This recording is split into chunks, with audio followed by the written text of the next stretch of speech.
Hey everyone, welcome to The Shot with Cosmos. Cheers to Meteor Showers. Meteor Showers. Excellent. My favorite kind of shower. You shouldn't joke when I should always joke whenever you're inhaling alcohol. Meteor showers. We've all heard of a meteor shower. I would assume most people on this planet above a certain age have heard of meteor showers. I'm excluding babies because they don't know anything. The sky is falling. Of course we know about them. Yes, right? Meteor showers have been talked about for a long time, observed for a long time, and we've all heard, we've heard the colloquial, am I using this word right? Shooting stars that people see. Falling stars. There's stars that actually fall on their heads. Shooting stars, exactly. But not a lot of people know exactly, what it is, No idea. What these things are. I mean, obviously, stars aren't actually falling. Tides go in, tides go out. Yeah, we don't know, right? I mean, stars themselves are far away. I mean, our own star, aka the sun, 93 million miles away, clearly not falling on our heads anytime soon, right? So, let's go back in time. Mike did the hand motions. He did it! So, of course, we've observed meteor showers since humans have developed eyeballs, right? Since we've been able to see, Nice. people have been able to see meteor showers, okay? Right. The first recorded meteor showers, though, the ones that were written down, which is how we know what has happened in past times, China, Korea, and Japan. Is that when they first got their eyes? That's when they first got their eyes. And can you see them in the tree rings? You can see them in the tree rings. Check out our other episode on the sunspots. So from an article that I found in the Astronomy and Geophysics Journal by P. Williams.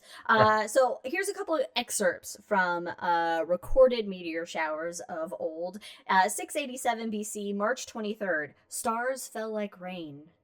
245 BC, March 27th, uncountable meteors went to the west. 12 BC. What kind of meteors? Uncountable. Uncountable. I thought you said Uncountable. uncomfortable. Sorry, uncomfortable. 12 BC, May 24th, a fireball fell to the southeast and meteors fell. AD 36, July 17th, more than 100 stars fell. AD 585, September 23rd, hundreds of meteors fell. A lot of meteors. A lot of shit falling apparently on our heads. So, just imagine, imagine in your brains, completely dark night skies, no street lights or any lights whatsoever other than for, say, candlelight or oil lamps, if you will. And seeing just hundreds of streaks of light throughout the sky. This world is ending. Yes, Next question. also just the beauty of it, or it's just modern Starlink today. Now, to find out what is really happening, we need to go to space. Yeah. That was was a good one.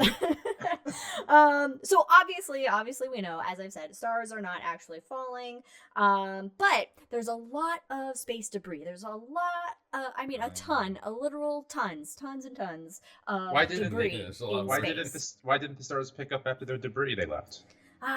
What's up with that? We don't, so why should they? Yeah, that's a good point. We're even maybe more messy than them. But, there's a lot of other objects than planets in our solar system. We call them asteroids and comets. Asteroids being some rocky bodies, comets known as dirty snowballs. Google a guy named Whipple for that origin of name. But these asteroids and comets, they can leave debris in their wake, so to speak.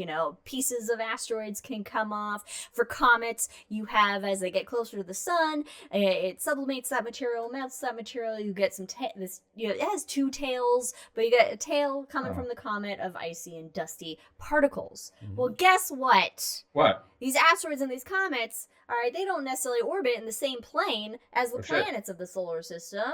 They have varying inclinations of orbits off the plane of our solar system. They don't play by the same rules. They don't. So occasionally, those orbits interact with our home planet's orbits. The Earth's orbit. I know. Call Bruce Willis. This is why asteroids are scary as fuck. It was a comet, though, wasn't it? Well, anyway, continue. In that movie, yes. Okay, well, both of them. Oh, right, a comet could have done the Yucatan maybe, but anyway, okay. Just quick vocabulary lesson. Quick vocabulary lesson. We already did asteroids and comets, but you have smaller particles of rock and dust. These are like grain-sized sand, pebble-sized material. And when they're in space, they're called meteoroids. All right. Okay. When they enter the atmosphere, they're called meteorites. Okay. And if they're large enough and strong enough to make it through burning up, to survive our atmosphere and its entry, and they hit the ground, they're called meteorites. What did I say before? You said meteorites. I said meteors are when they're entering our atmosphere. There we go. The shots are taking place, everyone. Meteors as they enter our atmosphere. Meteorites when they hit the ground. Now, meteorites are usually going to be rocky or a metal because they need to withstand that force of entry. And they're going to be a little bit of a larger object entering the atmosphere than, say, a small grain of sand or a pebble or that sort of thing. But back to meteor showers. Yeah.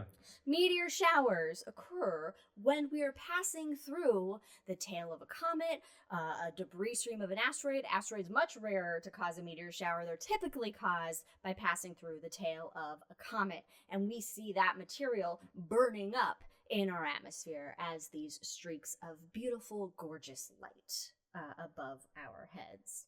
And these things are traveling really fast. They can be entering our atmosphere at like 25,000 to up to 160,000 miles per hour. So they are flying.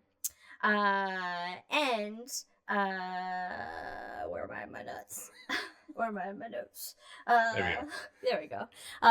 And so they take place typically in predictable time frames because comets have fairly predictable orbits for the most part. They degrade over time, but over a long time. Newton. Not in our lifetimes, though. And so we know, when they're going to be, and we also know where. Right. You have the most common meteor showers you may have heard of, like the Orionids, the Leonids, the Perseids, the Geminids, the Ursids, even maybe.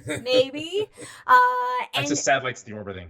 They might sound familiar because these are also constellation names: Orion, Leo, Gemini, Ursa Major, etc. And that's because these meteor showers originate in the direction, or appear to originate in the direction of this constellation, which is known as the radiant. Oh, okay. The radio point. Yeah. So when you see it in the news, meteor shower, and you want to see it, well, it's pretty easy.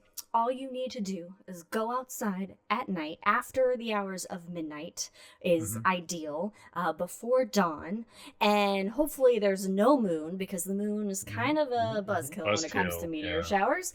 Find something to recline on and just look up. Hell yeah. That's as easy as it needs. Yes, definitely please recline. You don't want to... Save your neck. Save your neck, the pain and hardship later. And just watch for those beautiful streak of space debris entering in our atmosphere. Now, there are those major ones that I mentioned. However, according to the American Meteor Society, there are over 900 suspected meteor showers. That's like I didn't know that. That's like 2.2 per day. Yeah, there's 100 that are well established, and there's apparently like 12,000 meteors on any given night that are about the size of a grain of dust. Wow. I mean, it makes sense because there's so many comets in our solar system. And every time they come through, they will leave behind a trail of dust. And we're just going to go through that. We're just going to plow through it. Exactly. Yeah. Yeah. But I never thought about, oh man, all those other little comets could be, adding... Yeah. Making these small little meteor showers that are... We got debris falling on us all the time. So... Yeah. What is the tonnage? Oh gosh, I forgot to... Is it a lot? I don't know. I forgot to look up. It's like 200, 400 tons? Something, a wild amount of tons of material falls on the earth every day. Anyway, you guys can look it up. Yeah, Google it. So whether a meteor shower is on the horizon or not, just they're never on the horizon, just letting you know. But see what I did there? Okay.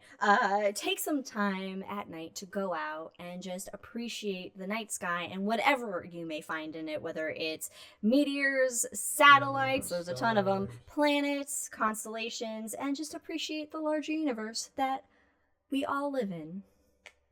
Thanks for joining us on this episode of The Shot. If Cosmos was Cosmos, follow us on all the things. See you next time, everybody. Cheers. Bye.